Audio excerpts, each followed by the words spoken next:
Hey guys, how's it going? We're back. It's Corey from Crypt here to chat with you, give you a little update on the coin tracking and the 5 random coins that we bought. We're a week in. Just wanted to give you a heads up and show you what's going on with that. Also, quick disclaimer, none of this is financial advice, guys. Do your own research. I don't want to be held liable for any of your decisions that you decide to do. So, like I said, this is just what I'm doing. Feel free to join along, but it's your decision, not mine. One other thing. Thank you guys so much for all your subscriptions and likes and all that stuff. I feel like we're starting to build a little bit of a community here. Much smaller than some of the other YouTubers, but that's okay. We got to start somewhere, right? So, yeah, thanks a lot. Feel free to hit me up down below if you have any questions about anything that's going on here. I'd love to answer them. You know, I'm really enjoying doing this stuff. So here we are. As you can see right off the bat, we got a down day. First negative day, actually. If you look at our little chart here in Canadian value. Actually, no, who needs Canadian value, right? Let's go to Bitcoin value because that's what we really care about. So we invested about 0.0015 Bitcoin, it looks like, in total. It's fluctuated quite a bit, as you can see, and we're actually in the red there now. So, you know, these things happen. We're a week in. This is the first day that we are in the red. Actually, it looks like the charts are very similar for BTC and Canadian. So anyways, I just wanted to also go over while I'm flicking through this and give you guys a quick update. For those of you who are having trouble understanding some of the numbers or some of the different tabs on this platform, I'd just like to go through a couple as I'm kind of showing you. And if you have any questions about any specific tab, I can show you that and we can go over it. But I'm still learning about this program as I'm going, and there's new stuff that I'm finding all the time. So anyways, we got our graph here. First off, let's start at the very top. So it's saying negative 150%. That's from the change from yesterday to today. So from yesterday we had, actually, we're just going to go back to Canadian because I think that percentage is measured in Canadian by this first number. It could be the Bitcoin value. I'm not 100% sure. Could do the math on it, but we're not going to do that right now. It looks like it's judging by the Bitcoin value because I was at about $5 yesterday. And oh no, that's 2 days ago. Weird, I guess it didn't track the 14th. Anyways, we're down today. That's what matters, right? These things happen. Good thing we're holding it for 6 months, and I'm not going to be selling it at this loss. If it's at a loss at 6 months, I may consider other things, but we'll play it by ear. Or play by ear, I guess it is, eh? For the longest time, I was saying play by ear. To me, that sounds legitimate, you know? You play it by time. You let time pass and you see what happens. But I was recently told that it's play it by ear. So I guess it's play it by sound. You know, play it by next thing you hear. So I'm trying to break that habit that I've been saying for years. I've been saying play it by ear for years, and I've been wrong all this time. Cheers, good morning, guys. I'm having a nice coffee this morning. So, our timeline, this is kind of a neat little tool I find. It just kind of shows you, I mean, my timeline's not very long, we only started a week ago. But if you had imported all of your CSV files or like connected to the API and made it so all your trades were like directly loaded from your exchanges rather than manually entering them like this, I mean, this works as well. As long as you put all your dates and your times and everything, it will fill up all of this information on your timeline anyway. But yeah, anyways, it's pretty neat. It shows you, you know, your first trade on your different exchanges and your first purchase of a certain coin, that sort of thing. Your lowest your account has ever been, which isn't accurate. Now today is my lowest day. So yeah, that's where we're at. That's pretty neat. Balance by currency here is kind of a quick little, gives you a quick idea of what you're at as well, you know, like, right, this is negative because that's how much I put in Bitcoin value. some of these values actually fluctuate as well, and others don't. So I'm gonna have to do a bit more looking into to figure out which ones are okay. This is what I paid for it, and this is what it's now at now. But anyways, I really like the tools. I used to use Blockfolio a lot more, but I just got sick and tired of entering everything manually, and as well as dealing with the issues that they were having from, you know, when I initially set up Blockfolio and I was entering all my things one at a time, everything worked fine. But more recently, when I had to switch all my stuff over to a new device, which if any of you have had to do, I'm sure you can relate to the pain that is. But essentially, I started manually inputting each one, and every time I had manually inputted one, I had to double check and verify that it actually got inputted both on the coin that I was trading and the Bitcoin value that I was trading, because I was trying to be as accurate as possible both on Bitcoin, like, you know, my movement from to and from Bitcoin, as well as the different coins I was buying. And I found that more than half the time I was entering the coin and the coin wasn't getting entered. It was either not getting entered into the column of the coin that I was buying. So let's say, in this case, let's say we were buying some XVG here. If I had bought some XVG, tried to input it onto Blockfolio, sometimes it would input onto Blockfolio properly under XVG, and then other times it wouldn't.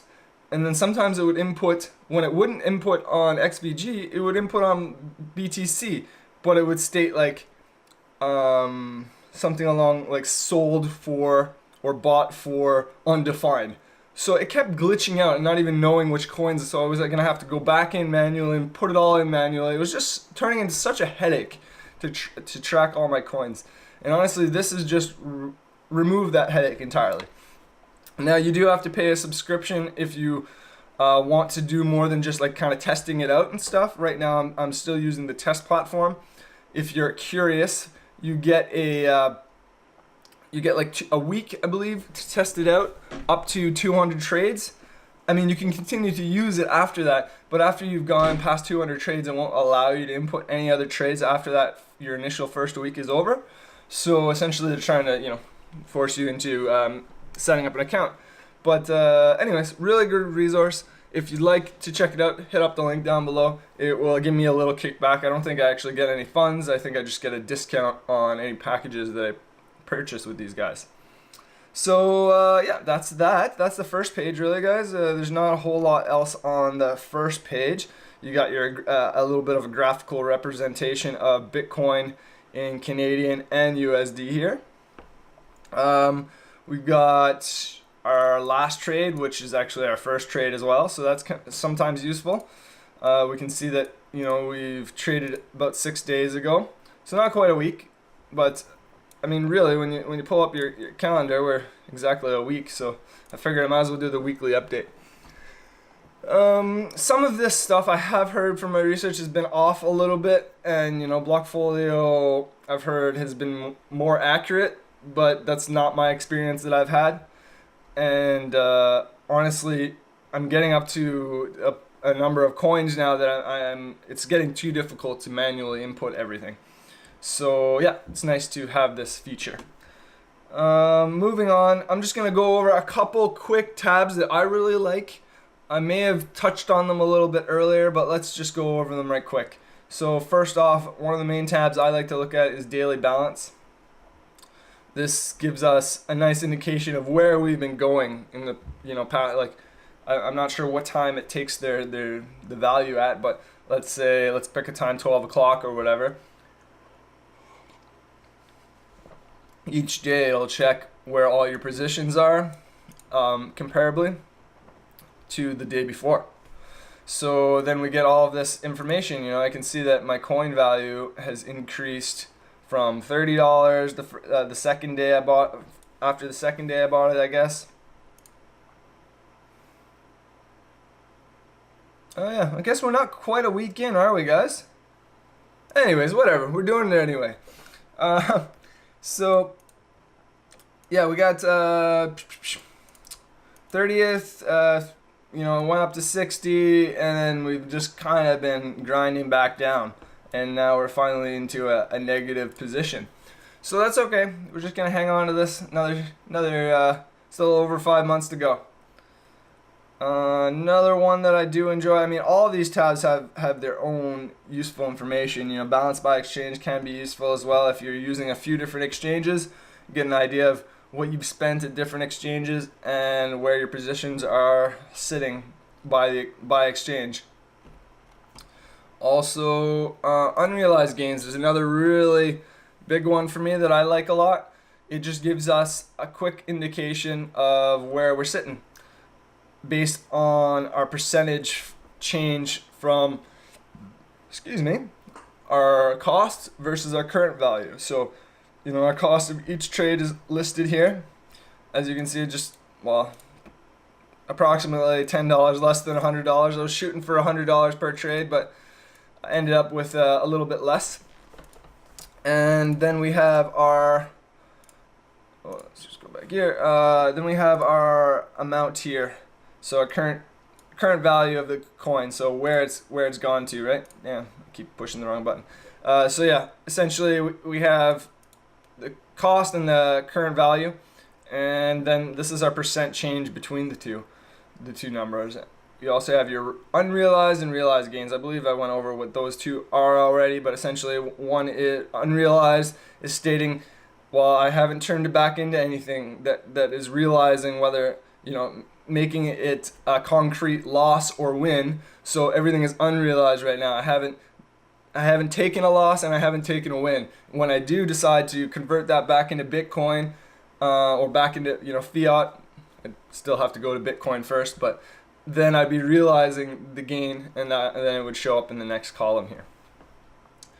Another really quick one that I like is this average price chart here. I find this really useful, actually. We have our coins here, our different coins, and our average I shouldn't use quotations. It's our average purchase price of each coin. So we can go to our Bitcoin, see what we purchased it for. If we had made multiple purchases under the same coin, it would give us the average of all those purchases. Obviously, since we only made one purchase of each coin, our average is going to be the exact number that we purchased it at. And of course, you got your current sale versus your profit and loss here. So that's pretty much where we're at. Looks like we're negative 19 now. Man, she's just going down. Down, guys. We're down 200% from yesterday. So that's part of it, though, right?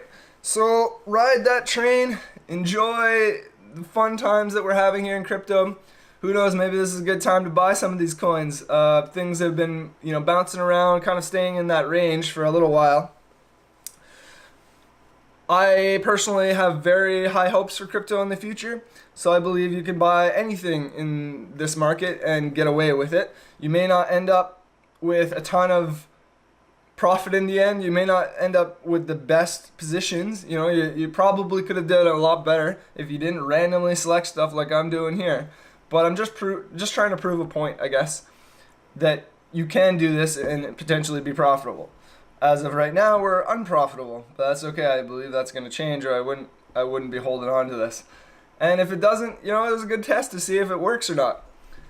So, thanks a lot for watching. Again, guys, you guys are the best.